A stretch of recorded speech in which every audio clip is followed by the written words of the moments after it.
So, when you think of Charlie Chaplin, what comes to mind? Probably The Little Tramp, right? Bowler hat, cane, that funny little walk, a comedy genius, for sure.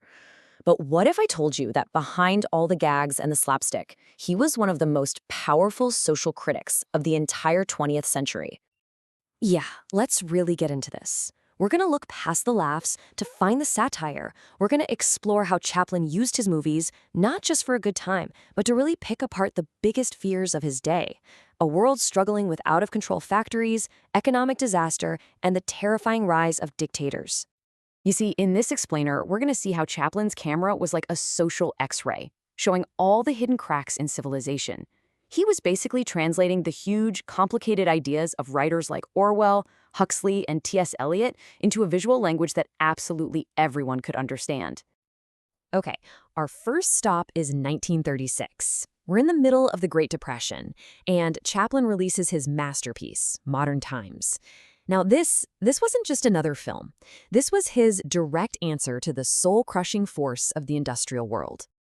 And it all kicks off with one of the most iconic scenes in movie history, the tramp on the assembly line. He's just desperately trying to tighten bolts on this conveyor belt that keeps going faster and faster until the man and the machine just kind of melt into one big chaotic mess.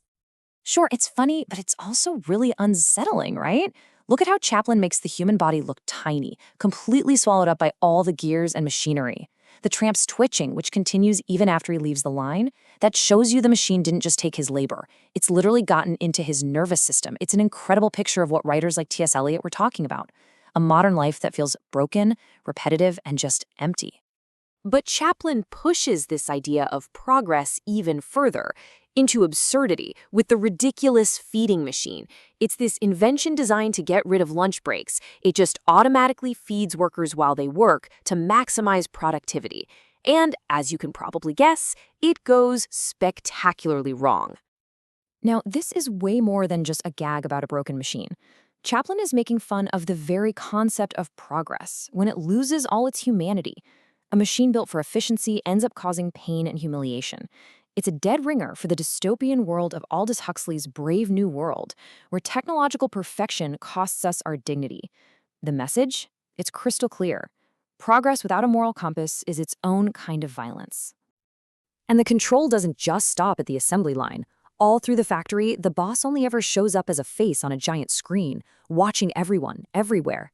He even pops up in the bathroom to yell at the tramp for taking a quick smoke break. There is literally no escape. This is an unbelievable prediction of the ideas that would haunt modern literature. An all-seeing, invisible authority that blurs the line between your public life and your private life, that is pure Kafka. And of course, it's a chilling preview of Big Brother from Orwell's 1984, a book that wouldn't even come out for another 13 years. Chaplin was showing us the anxiety of a surveillance state on screen before many writers even got it down on paper. But now we get to the film's most devastating point. After a bunch of mishaps, the tramp ends up in jail. And it's here, locked up, that he actually finds peace. He's got food, he's got a roof over his head, he's got order. He is, without a doubt, happier in prison than on the outside. And that's the ultimate paradox, isn't it? In the total chaos of the Great Depression, being free meant you were probably unemployed, hungry, and constantly stressed. Prison, on the other hand, offered a weird kind of stability. So Chaplin makes us ask this really tough question. What is freedom even worth if it doesn't give you basic dignity and security? All right, fast forward 4 years. The world is on the edge of a massive war, and Chaplin points his camera away from the factory and straight at the Führer.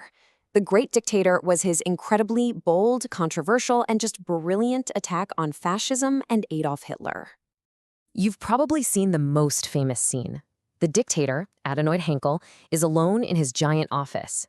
He starts this graceful, almost tender dance with a huge, inflatable globe, tossing it in the air like the entire world is his personal toy. This dance, it's just a genius visual metaphor. It's about power that has zero connection to responsibility or morality. Henkel doesn't see a world of people to govern, he sees an object to own. But then comes the key moment. The balloon pops right in his face. With that one silent image, Chaplin shows us how fragile, hollow, and doomed that kind of ambition really is. And right after that airy, dreamlike scene, Chaplin slams us back down to the brutal reality of life under Heinkel's rule. He cuts to the Jewish ghetto, where our other main character, a humble barber who just happens to be Heinkel's exact double, is living in constant fear. And this is where you really see Chaplin's genius as a filmmaker. The whole visual style changes. The shots get tight, claustrophobic. He uses the camera to make you feel what it's like to be oppressed. This isn't just a setting, it's a visual argument for how state-sponsored hate and violence slowly and systematically strip people of their humanity. Chaplin was also way ahead of his time in understanding the power of political theater. There's a scene where Heinkel sets up a photo op, awkwardly holding a baby, trying to look like a caring father figure for the nation. But Chaplin saw right through it. He knew that modern dictators use these kinds of images to create a false reality. By pretending to be innocent and caring, the dictator tries to hide the brutality of his regime. It's a performance designed to swap out real fear for cheap, fake emotion. And Chaplin exposes the whole thing as completely hollow, a critique of propaganda that honestly feels like it could have been made yesterday. But the film's most stunning and, back then, most shocking moment comes right at the end. It's a moment that would go down in history. So, because of a classic case of mistaken identity, the humble Jewish barber is pushed in front of a microphone to give a huge victory speech. And here, Chaplin does something nobody had ever really done before. He completely drops his character, stares right down the lens of the camera, and speaks as himself, as Charlie Chaplin. The comedy is gone. It's just a direct, passionate appeal to the entire world. He stands there and he condemns greed and hate and intolerance. He says that the amazing inventions of his time, like the airplane and the radio, should be used to bring us together, not tear us apart. And then he says, we think too much and feel too little. More than machinery, we need humanity. More than cleverness, we need kindness and gentleness. It's just this incredible moment where art stops being entertainment and becomes a moral command. So when you put these two incredible films side by side, what's Chaplin's real legacy as a critic? Well, he wasn't just making movies. He was a key voice in this huge intellectual debate about the biggest problems of the modern age. I mean, the parallels are just impossible to ignore. The worker turning into a machine in modern times, that's a perfect visual of T.S. Eliot's idea of the broken modern soul. The technology that spirals out of control, that echoes Aldous Huxley's warnings about dystopia. And the themes of surveillance and absolute power, that's the world George Orwell would later bring to life on the page. Chaplin was fighting the exact same battles as these literary giants, he just had a different weapon. And that leaves us with one last, really important question. Progress that moves faster than our own humanity. Power that doesn't care about morality.